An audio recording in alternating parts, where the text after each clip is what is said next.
anggapan kita lah sering, oh PBB itu mah dibikin sama Amerika sama Israel cuman melayani kepentingan Israel aja ya. Tapi Ya. setahun belakangan Hmm. ini kayak anggapan itu mulai mulai berubah ya. Sekarang Betul.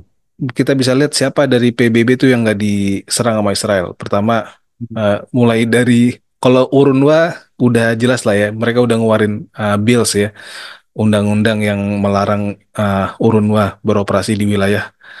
wilayah Itu Israel keputusan parlemen langsung ya, ya Knesset kan untuk langsung. di wilayah Palestina ban. Bahkan sekarang Hmm. kalau orang staf-staf UNRWA itu mau masuk ke tepi barat atau Gaza, kemungkinan udah susah tuh ya. Dan Hmm. tadi UNRWA itu udah jelas, tapi mulai dari ketuanya nih, Sekjen PBMI ya dicekal untuk masuk Israel, ya kan? Hmm. Kemudian nih sekarang yang pelapor khusus untuk PBB, Francesca Albanese juga diserang, bukan cuma sama Israel, bahkan Israel kan nyuruh nyuruh dia untuk resign. Termasuk Iya. juga dari apa dubesnya Amerika yang ada di PBB yang perempuan kulit hitam Iya. tuh, itu juga Hmm. kayak ikut menuduh dia antisemit gitu. Terus juga apalagi yang kurang kayak pasukan PBB Unifil yang di Iya. Lebanon diserang Diserang juga, juga. dibom markasnya, bahkan dua orang tentara Unifil dari Indonesia tuh kena ya luka Terluka. lah walaupun nggak parah ya. Ini Hmm. gila kali bis ya, bener-bener apa citra Israel against everybody itu emang emang bener-bener kelihatan sekarang. Jadi aneh sebenarnya kalau masih ada orang Indonesia yang apa yang pembukaan undang-undangnya itu penjajahan di seluruh dunia harus dihapuskan, masih ada yang pro sama Israel ini, Pis. Gimana, Pis? Khususnya tentang Iya. opini ini, Pis, yang lu lihat, Iya. Pis. Ini opini yang ditulis oleh seorang pakar geostrategi ya, dan juga seorang jurnalis Imran Khalid, yang dia memakai kata-kata itu perisai Israel mulai retak gitu, Surya. Hmm. Perisai selama ini kan sebagai konotasi perisai itu kan identik dengan tameng ya. Hmm. Tameng dan segala macam gempuran seperti itu. Tapi perisainya sendiri ini sekarang udah mulai retak gitu ya. Retak kenapa? Karena eh, dukungan mereka, ya support mereka terhadap Israel itu menjadi bumerang bagi mereka sendiri ya. Yang tadi Macron misalkan beberapa hari lalu dia sudah tertunduk lusuh usur ya. Dia mengatakan bahwa tidak ada pembenaran ya, legitimasi atau logika yang dapat membenarkan pembunuhan massal terhadap rakyat sipil, warga sipil yang ada di Gaza Utara. Ini rumah apa itu rumah sakit apa Kamal Adwan ya, Kamal Udwan ya? Kamal Adwan yang ya? di yang Gaza Utara. direkturnya aja pun ditahan gitu sama Backlash sama ya? iya sama penjajah ya. Kemudian di Jabal Utara itu di genocide ya, ethnic cleansing di situ. Setengah wilayahnya itu udah di bumi hanguskan oleh penjajahan. Belum lagi kita melihat ada seorang pasien yang saat itu terbakar gitu, Sur, seorang hafiz Quran ya. Hmm. Itu kan menjadi headline semua media internasional menurut gue, Sur ya. Bahkan Ada tadi Reuters kayak yang ente tulis itu selama hampir sebulan ini pembunuhan di Gaza Utara aja udah lebih dari 1.000 ya? iya 1.200 1.000 itu selama 4 cuma dari pekan. Gaza Utara doang itu ya? Itu baru di Northern Gaza ya. Di Gaza Utara kita Oh. belum ke Rafah, kayak ke Gaza Tengah, ke Khan Yunis. Itu udah 1.200 gitu. Dan ya segala macam desakan dari masyarakat barat atau pemerintahan itu kan kayak diacuhkan aja Zur sama Netanyahu ya. Bahkan Amerika Serikat sebagai sekutu utamanya itu kayak upaya dari dulu kan Joe Biden udah mengusulkan proposal gencatan senjata tuh, kita tahu kan, Hmm. agar dan masyarakatnya di Israel sendiri kan itu udah mendesak Netanyahu untuk udahlah terima aja lah tawaran proposal ini agar para sandera itu bisa kembali. Tapi yang terjadi kan dia malah expand ya. Dia ke Libanon ya, ke Libanon Selatan, membuat front yang baru gitu. Jadi dan yang menarik ini keputusan David Lammy, Sur.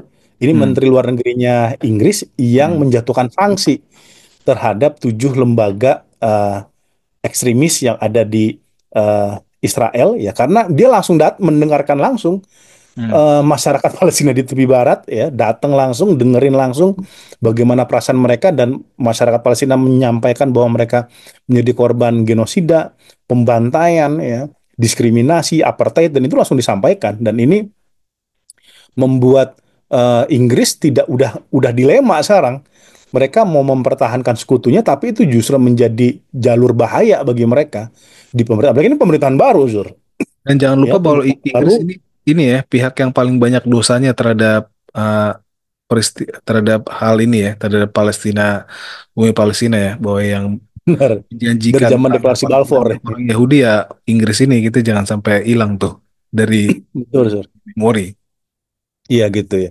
Cuman yang menjadi pertanyaan kenapa si Smotrich sama Ben Gvir ini tidak diikutkan sanksi. Padahal Hmm. David Cameron sebelumnya udah memberikan rekomendasi dua orang ini harusnya diikut sertakan ya. Ini Smotrich mengatakan membiarkan 2 juta orang di Gaza mati kelaparan ada hal yang itu sebuah hal yang bermoral bagi mereka. Bagi Hmm. kata dia itu kan gila ya. 2 juta dibiarkan mati kelaparan kata dia tuh hal yang masih bermoral ya demi melindungi kepentingan Zionis gitu. Iya, Dan iya. ini yang membuat yang nggak hanya Inggris ya, Perancis, Amerika, Kanada udah sebelumnya kan memberikan sanksi, Australia juga sama. Dia udah Hmm. speak up sebelumnya. Bahkan yang menarik Sur, sekarang negara-negara ASEAN udah satu suara tuh negara ASEAN Sur Hmm. terhadap tindakan pendudukan ilegal yang dilakukan oleh penjajah Zionis hasil dari resolusi PBB kan diterima semua tuh sama negara-negara ASEAN. Singapura yang dia kita tahu tuh channelnya Israel di Asia Tenggara aja dia menyetujui itu resolusi. Little Israel in ini ya, Little Israel yang bilang ya. Iya, Little Israel in the Southeast Asia kan. Iya. Dia aja udah menyetujui itu resolusi PBB itu yang mengatakan pendudukan Israel itu ilegal dan mereka harus angkat kaki ya dalam kurun waktu 12 bulan. Ini konteksnya tepi barat ya, Hmm. seperti itu.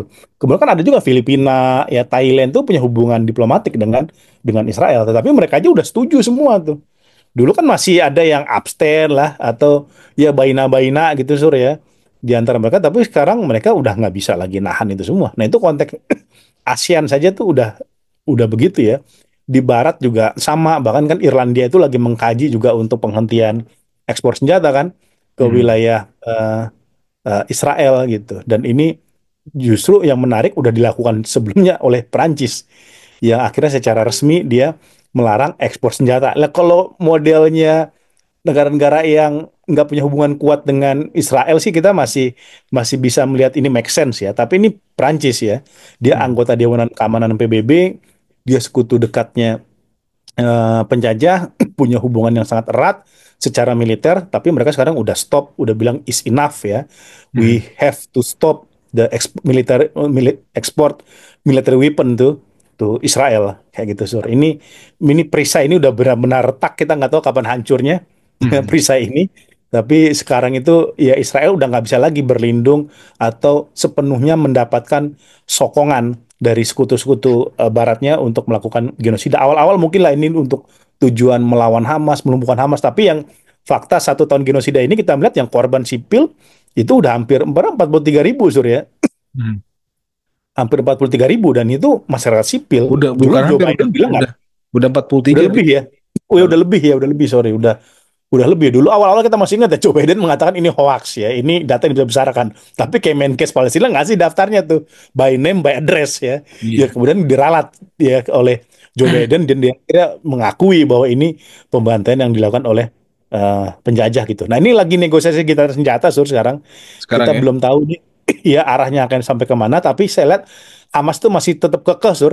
Gencatan senjata ini bukan sekedar hostage deal, pertukaran tawanan atau sandera, tapi juga penjajah harus menarik pasukannya dari seluruh wilayah wilayah Gaza. Iya Dan sih. ya walaupun pertarungan habis-habisan ya bayangkan Hamas masih mempertahankan prinsipnya gitu ya Hmm. bahwa penjajah harus angkat kaki ya bukan sekedar kita hostage deal ya tapi mereka juga benar-benar harus withdraw troops-nya ya apalagi ya gue yakin sih militer juga setuju aja tuh Sur yang di bawah ya mereka kan takut juga perang Iya. ya mereka kayak perang melawan siluman kan tiba-tiba ada bom ada ranjau m- modar 4 orang muda-muda Iya. bahkan Smotrich sampai nangis dia bilang kan ini orang kelompok Zionisme religius kata dia Iya. Iya. meninggalkan juga banyak keluarga ya kan anak-anak gitu ini juga sebenarnya Sekarang beban video-video juga ya, sekarang bagi video-video pemakamannya lebih udah sering muncul ya. Kalau dulu kan nggak gitu kelihatan ya. Tapi sekarang betul video-video iya. pemakaman tentara Israel yang dipenuhi dengan tangis-tangis kerabat-kerabat Mm-mm. mereka tuh Betul. udah Itu belum yang terluka Sur ya. Baik yang cedera serius ya, cedera parah itu juga kalau sama yang kata si cacat ya. Yair Lapid kan 11.000 ya, ada 11.000 tuh. Itu juga taksiran dia itu bisa jadi lebih besar kata dia. Itu kan yang ada yang cacat, ada yang buntung, yang ada yang patah dan lain sebagainya. Ini pertarungan yang memang benar ya kata mantan jenderal perlawanan Israel ini jauh dari kata kemenangan penjajah terhadap pasukan perlawanan yang yang dilawan oleh kelompok pejuang Gaza. Oke, habis nih, Udah Pis. mau habis loh. Ya udahlah.